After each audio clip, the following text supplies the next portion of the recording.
పాపకేమో అసలు రక్తనాలు ఉంది, ఆ పాపకేమో మొత్తం చెప్తున్నట్టు అవుతుంది.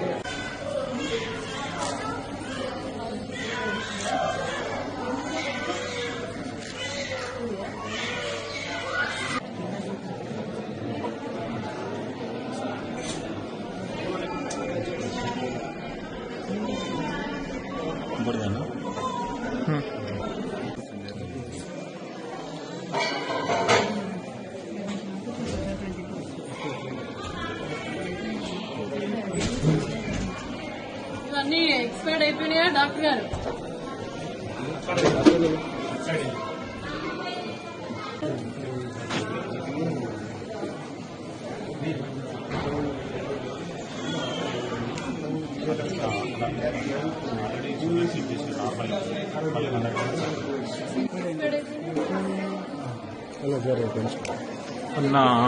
డేట్ ఉన్నాయి, ఇవి అయిపోయింది.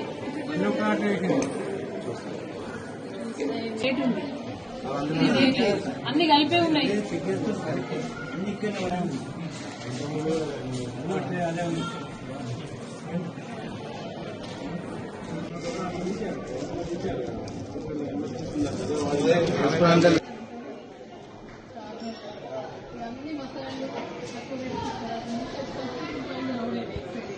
అట్లుండే మందుల పరిస్థితి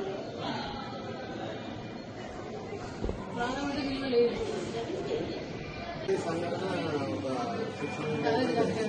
ఎవరన్నా సిస్టమ్ ఇచ్చి డేట్ అయిపోయినా కష్టం పడే పడే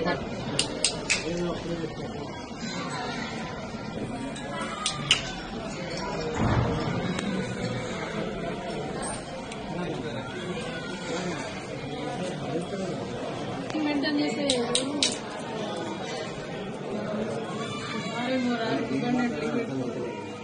అక్కడనే పట్టుకొని తీసుకుపోయాడు. ఇప్పుడు మనం ఉండేటప్పుడు ఈ తీసుకుపోయాడు. మీరు ఇంకొకరు నేను మాస్టర్ అకౌంట్ ఎవరైతే పెట్టలేదు.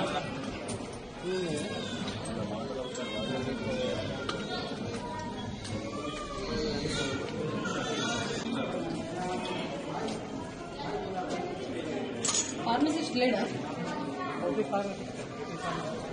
ఇప్పుడు ఏమేమి డ్రగ్స్ వచ్చినాయి, మనకి ఏమేమి మెడిసిన్ ఉన్నాయి, ఇంకేం కావాలి, రిజిస్టర్ మెయింటైన్ చేస్తారు. ఎక్కడ ఉంటుంది? లేదు. ప్రభుత్వ పాఠశాలలో పిల్లలకు ఏదైనా సరైన ఆహారం లేదు, పరిశుభ్రత లేదు. ఇవాళ పిల్లలకు పూర్తిగా కూడా సారంగపూర్లో ఉన్నటువంటి 12 మంది పిల్లలకు కళ్ళు తిప్పుతా ఉన్నాయి. అసలు శ్వాస తీసుకోవడం ఇబ్బంది అయితే ఉంది. మరి సరిగా కూడా ఇక్కడ మెడిసిన్ కూడా ప్రాపర్ గా లేదు. నిజంగా కూడా ఒక బాధాకరమైన విషయం ఏంటంటే కేసీఆర్ గారు ఉన్నప్పుడు మా జగిత్యాల జిల్లాకు మెడికల్ కాలేజ్ ఈ మాతా శిశు కేంద్రాన్ని అందించడం ఒక పేదలకు ఒక గొప్ప వరంగా భావించడం. కానీ ఆ వరం ఏమైంది? ఇవాళ పూర్తిగా కూడా పేదల పాట ఒక యమపాశంగా ఈ రేవంత్ రెడ్డి సర్కార్ వచ్చిన తర్వాత పిల్లల పక్షాన ఒక యమపాశంగా, ప్రజలకు యమపాశంగా మారిన పరిస్థితి చూస్తా ఉన్నాం. ఎందుకంటే మెడిసిన్ పూర్తిగా కూడా ఎక్స్పైర్డ్ అయిపోయినాయి.